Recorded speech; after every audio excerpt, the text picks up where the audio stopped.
Hello, everyone, and welcome to NIL Edge. Today, we are joined by Heather Leiferman from Great Clips, where she is the Director of Communications. Heather, thank you so much for joining us. Yeah, thank you, Sterling, for having me. First, let's jump right into it. Can you tell us about your background and how you got to where you are at Great Clips today?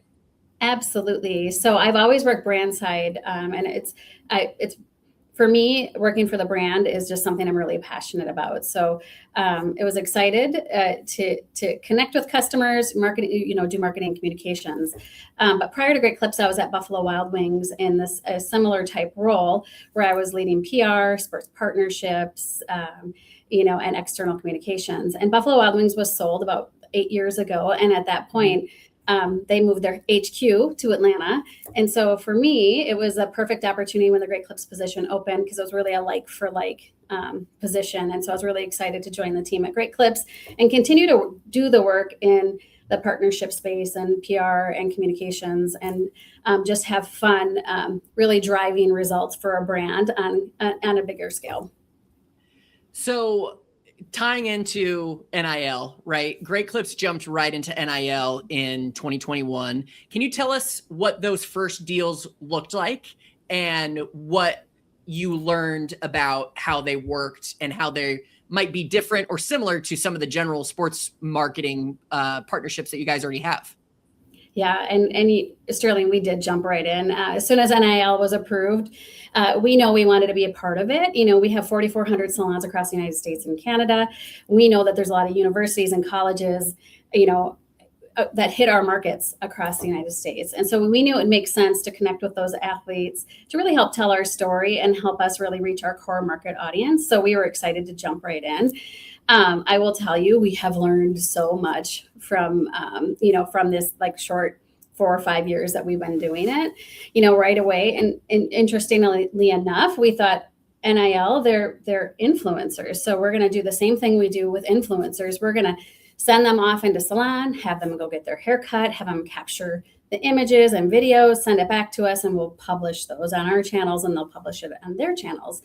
Well, in theory, that works out great, but we had to really take a step back and understand that these student athletes were student athletes.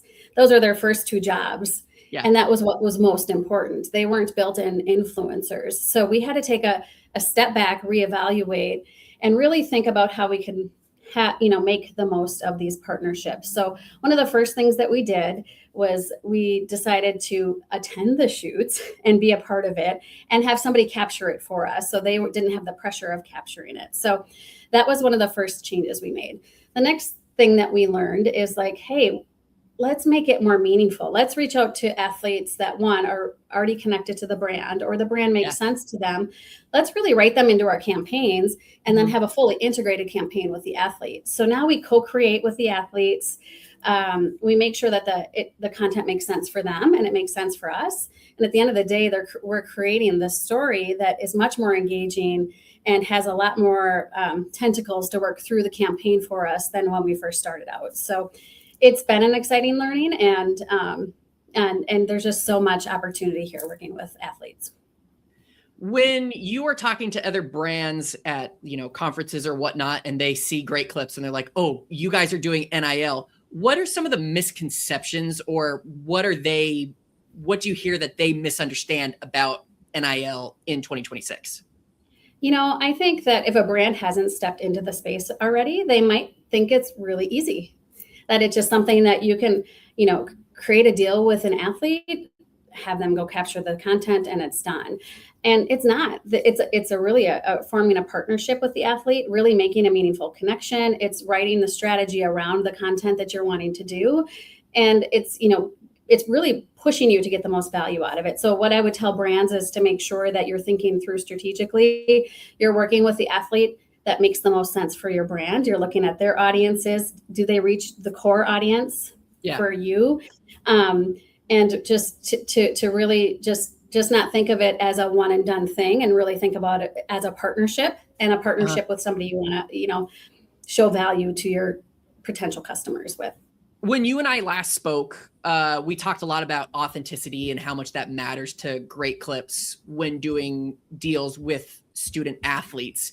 What does an authentic fit and authenticity look like to you guys when you're evaluating a potential partnership? Right. It really works best when they are a current customer or they have been a customer, they know that work. And when people see the content on their channels, it's like, oh yeah, that makes sense. They are a brand, they are a Great Clips customer. So for us, authenticity has to feel real. It has to be real. If they're a current customer, it's great. If they reach out to us and say, I'm a current customer, I have always loved getting a high quality haircut at a great price. It tends to make a lot more sense for us. If it feels like something that's not natural or we're just trying to force something to happen, it's not going to be believable to their audience and or on our channels. So we really want to make sure that it's a connection, and people see through it on the other side if it's not.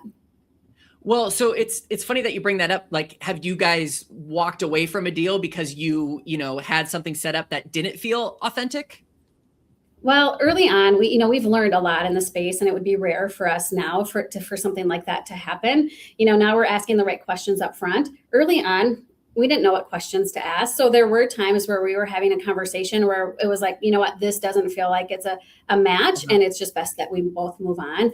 And so now I think we wouldn't get down the road that far and make it a change. But early on, we did learn that, okay, as everybody's learning the space together, it's like, okay, this makes sense. This is going to work for us. And then there's ones that when you start talking, you understand that, this probably isn't going to make sense for us. So we just kind of talked about this. So I kind of already know this is a great question because I already know the answer to where I'm going, but you want to mix like on-field performance with athletes that have a big student reach on social media, but also that fit with the brand, right? Like we just said, authenticity. How do you make all of that mesh together and have all that matter most to Great Clips? Well, it really depends on the KPIs of the campaign and what we're wanting to do or achieve with it. But typically we're looking for athletes that really hit our target, our core audience. So, if we're using their channels to tell our story, we want to make sure their followers match our audience base. But we start with our agency. Our agency is awesome. And we're looking at like March Madness or CFP, for example. We give them a campaign brief, but they come back with they do some art and science, and they're looking at all the things that go into teams and who might make it deep into the tournament. And they create a list for us that are people and teams that we think that we can work with longer. So if we have this relationship, they're going to pick a school that they think that they might make it into the championship game. And so that's really important for us because we want that campaign to last as long as it can. So they're starting with like, who do we think is going to make it? And then what athletes will resonate with the Great Clips audience. So they've had tremendous success. We've had Riley Leonard in the college football playoffs. We've had Stetson Bennett. And then on the basketball side this year, 3 of our athletes made, one of them made it into the Elite 8, 2 of them made it into the championship game. And our on the women's side, Gabrielle Jaquez, we worked with her and she, won the national championship. So, and they're coming to us with these names quite early in the season.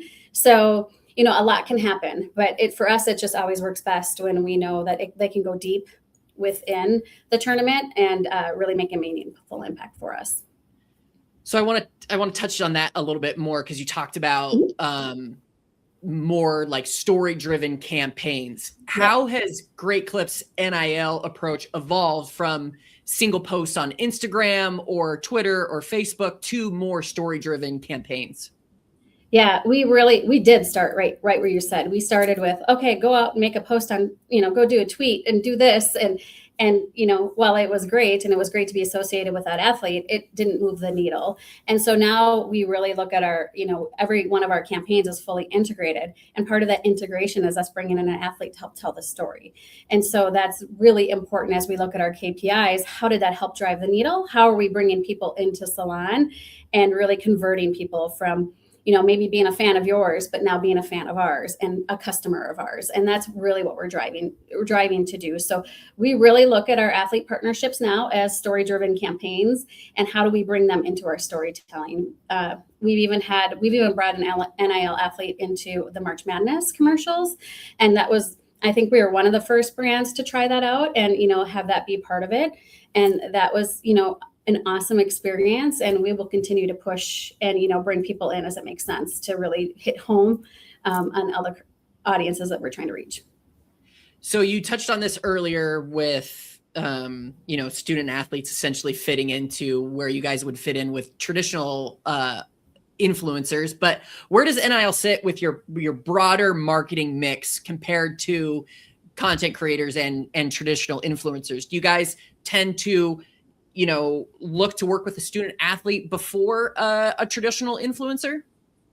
Actually, we look at all three very differently. So, throughout the year, we lean into influencers. We call that our content that, really build out our content calendar. We also work with creators who, go in and create content, and then we share it out on our channels, and it's a little bit more authentic content. And then we usually bring in our NIL for our really big system-wide campaigns and how they're really going to help build out some of the tactics that we're using to connect with our core audiences. It's just kind of a mix of all within our campaign, but they all are very important for very different reasons. So we talk with a lot of NIL directors, and we talk to them about, hey, how are you helping your students reach out to brands, and what are you teaching them? And they talk about, hey, we're teaching them how to pitch themselves. What are some of the biggest mistake when you see student athletes reaching out to you guys that are pitching themselves to you? I think if a student athlete is casting a wide net, it's a mistake. I think that, and as a student athlete, I think if your mindset is, what are the brands that I feel most passionate about, that I really feel like I want to connect with, that is the best thing that they can do, because they're going to tell your story and it's going to be successful for both sides. So I can tell when somebody's casting a wide net and sending it our way, and it just doesn't make sense. It's like they're just reaching out to any retail brand that there is to try to get something. So it's really looking at telling them to think about what you're passionate about, reach out to those brands, let them know why you're passionate about it, so it feels authentic and real. And 9 times out of 10, they're probably gonna want to do something with you because you're gonna help tell their story in a meaningful way. So let's say you do have a student athlete that pitches themselves to you, and you have a few, right? And you're choosing between a few. What separates the ones that you choose to work with from the ones that you pass on? It depends on the campaign. So it depends on what our goals might be. The ones that we'll start with authenticity, that's very much first on the forefront. We would probably look at who they are reaching, and does it reach the core demographic, and do they really, can we create a story together that either we're jumping on a trend, or we're working at continuing to tell our campaign story. So are there ways that we can work together, that would make sense and be meaningful? So like I said, if that net is wide and they've cast it to a lot of people, we're probably, it's just probably not going to work. But if we feel like there's a meaningful connection, we will likely lean in. And I'll tell you, Sterling, there's probably been both on the influencer side and on the NIL side where people do tell us that story, like, hey, I was just I got my hair cut just like you did, right? And this is what I love about your brand. I always send that to the agency and say, hey, look into this. Does it make sense? Get back to us and let us know. And more likely than not, if it makes sense, we will find something to collaborate on.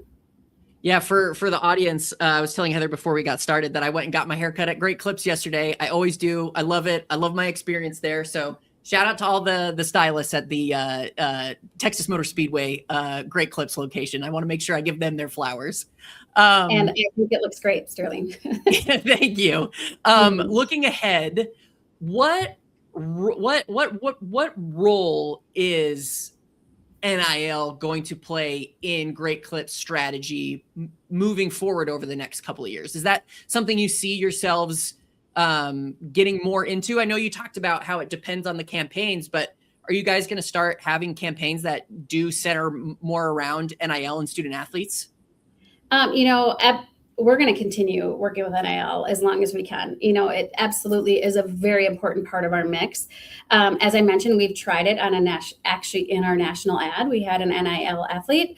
And I can see us also looking at NIL from a local perspective. We are served with 4,400 salons across the United States and Canada. We have markets that have really great relationships with their college and universities and might even have a partnership. So there are opportunities for us to take NIL to that local level and maybe look at it a little bit differently, and do some test and learn and see if that makes sense. And we will 100% continue on a national scale on our large scale campaigns. And I can imagine us, diving a bit deeper or, trying new things. It's just a really important tactic as we go to market with any one of our campaigns. So we will continue to lean in, but I could see us really trying to, find the right local mark for us to make a meaningful impact for markets on the local front too, and probably potentially increase the sports that we look at today as part of that partnership. So last couple of questions here. Looking back on it, obviously you guys, like we talked about, jumped into NIL very early in 2021. What's been the most surprising part looking back on it now? What's been the most surprising part about working in NIL? For us, I think it was how quickly that the brands, the colleges, the student athletes really figured it out for the benefit of the students.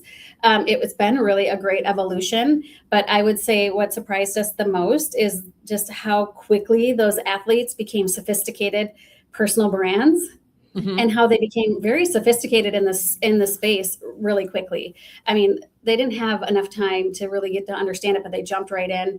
And I think everybody figured it out together. And while we were asking questions together and being like, okay, is this legal? Is this not legal? How do we really make this work?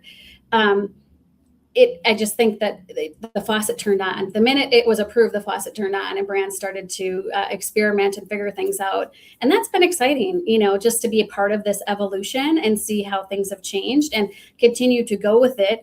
And, it's really been an interesting shift to watch and be a part of. And I can't wait to see how it continues to evolve, because I can imagine that as these student athletes get more and more sophisticated on their personal brands, that it's going to continue to have a huge impact for brands in the space. Okay. So last question. This is something that we ask everyone. What is your go-to food spot in Minneapolis? If somebody's coming to visit, where do you take them to get the most authentic Minneapolis or your favorite experience? One of my favorite restaurants, and they have a couple of locations throughout the Twin Cities metro area, is Smack Shack. Okay. They have an amazing lobster roll. So I would highly recommend it to, if you're coming to visit us, I'll take you out to lunch and you hopefully enjoy lobster. Okay. I love it. That famous Mississippi River lobster. Yum. Right. Heather, thank you so much for joining us. And again, it was a pleasure. Thanks, Sterling. I really appreciate it.